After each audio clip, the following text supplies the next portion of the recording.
राज्य राजनीति सीना हारी जाइछन्ति पूर्वतन मुख्यमंत्री नवीन पट्टनायक किंतु अन्य राजनीतिज्ञों तुलन में जदि कहार व्यक्तित्व एवं राजनीति को समीक्षा करा जाए ताहले असाधारण प्रतिभा असाधारण व्यक्तित्व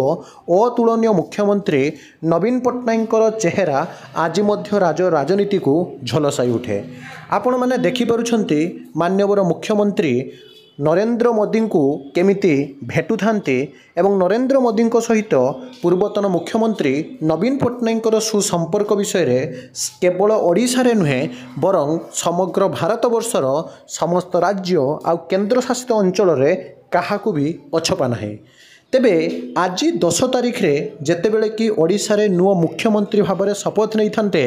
कहीं बीजेपी रो जने टाणुआ नेता बा टाणुआ लीडर किंतु काहेकि 2 दिन अर्थात 12 तारिख को घुंचिला ताहाकू नहीं जेतेबेले प्रश्नवाची सृष्टि हुए सेतेबेले समस्ते गोटे कथा कहि उठन्ते जे आज मध्य केवल जे भारतीय जनता पार्टी बा बीजेपी नुहे बरं 4.5 कोटी ओडियांको मन मध्यरे मुख्यमंत्री नंबर 1 भाव में शपथ पाठ करिवार दायित्व मान्यवर पूर्वतन मुख्यमंत्री नवीन पट्टनायक को दिया जाऊ। आशा करुछि आपण माने मध्य ए कथारे सहमति हेबे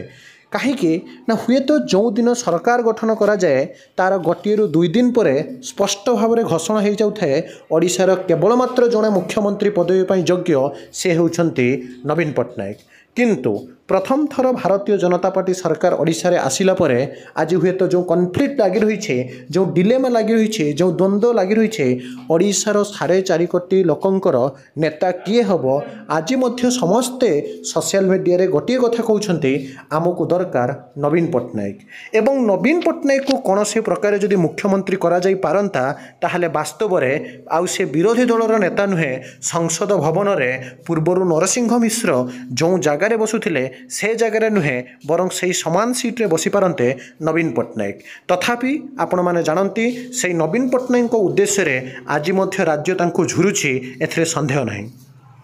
एवं आपण मान जदि देखिबे मान्यवर प्रधानमंत्री नरेंद्र दामोदर दास मोदी आज मध्य नवीन पट्टनायक तारीफ करिबारे कौनसी भी कमती रखी नाहंती। आज मध्य राज्यवासी सांग को उभय बीजेपी बीजेडी एवं कांग्रेस सांग को आम आदमी पार्टी हो पारे बा जेकोसी भी जातीय एवं आंचलिक दल समस्ते चाहते नवीन पट्टनायक ही नंबर 1 सीएम से विरोधी दलर नेता नुहे बरं सीएम हुंतु।